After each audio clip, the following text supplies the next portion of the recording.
हाय आणि नमस्कार माझी यूट्यूब फॅमिली. मी स्नेहा माझ्या मिनी ब्लॉगमध्ये तुमच्या सर्वांचं स्वागत करते आहे. तर बेसिकली आजचा मिनी ब्लॉग हा माझा डे इन माय लाईफ असणार आहे आणि द्वादशी आणि एकादशीला आम्ही काय काय केलं तर त्याच्या रिगार्डिंग हा ब्लॉग असणार आहे. तुम्ही मंदिरात गेला होतात की नाही विठ्ठलाच्या दर्शनाला? आम्हाला तर यावेळी जायला नाही मिळालं कारण की भरपूर असा पाऊस होता, त्यामुळे आम्ही गेलो नाही आणि घरचीच पूजा आम्ही खूप सुंदररित्या केली. मला फुलं काही मिळाली नाही पावसामुळे, पण मी तुळशींचा हार घातला होता.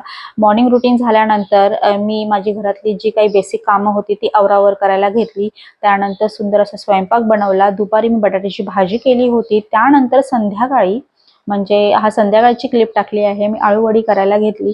मी यापूर्वी आळूवडी करायचे नाहीत कारण की मला खूप भीती वाटायची की मला जमेल की नाही, खूप अवघड प्रोसेस आहे असं मला वाटायचं. पण त्यानंतर एकदा ट्राय केला आणि म्हटलं ठीक आहे, जो बॅटर बनवेपर्यंत थोडंसं लेंदी वाटतं, नंतर ते सगळं इझी आहे.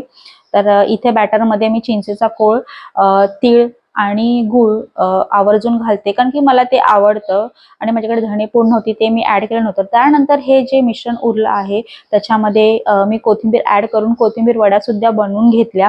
हे बघा मस्त एक रोल छानसा रेडी झालेला आहे आणि त्यानंतर ह्या माझ्या आळू वड्या ज्या आहेत त्या रेडी झालेल्या आहेत. दुपारच्या जेवणानंतर आम्ही रिलॅक्स असा आराम केला आणि त्यानंतर आम्ही श्लोकाचाही डान्स बघितला. तुम्ही बघू शकता किती सुंदर डान्स करते. फक्त 4 वर्षाची आहे आणि तिला खूप भरतनाट्यममध्ये इंटरेस्ट आला आहे आणि ती म्हणते कधी तुम्ही मला जॉईन करताय भरतनाट्यममध्ये, प्लीज मला जॉईन करा. पण पावसाळा आहे त्यामुळे आम्ही थोडं थांबलो आहे. बघू आता कधी काय ट्राय करायचं ते. कसा वाटला डान्स माझ्या मुलीचा नक्की मला कमेंट करा. आणि संध्याकाळी सुद्धा आमचा दिवस हा रिलॅक्समध्येच गेला. हे बघा माझं नैवेद्य, मी त्यावेळी गोडासाठी शेंगदाण्याची पोळी केली होती. तर कसा वाटला माझा मिनी ब्लॉग नक्की कमेंटमध्ये सांगा आणि माझ्या चॅनलला सबस्क्राईब करा. Bye bye.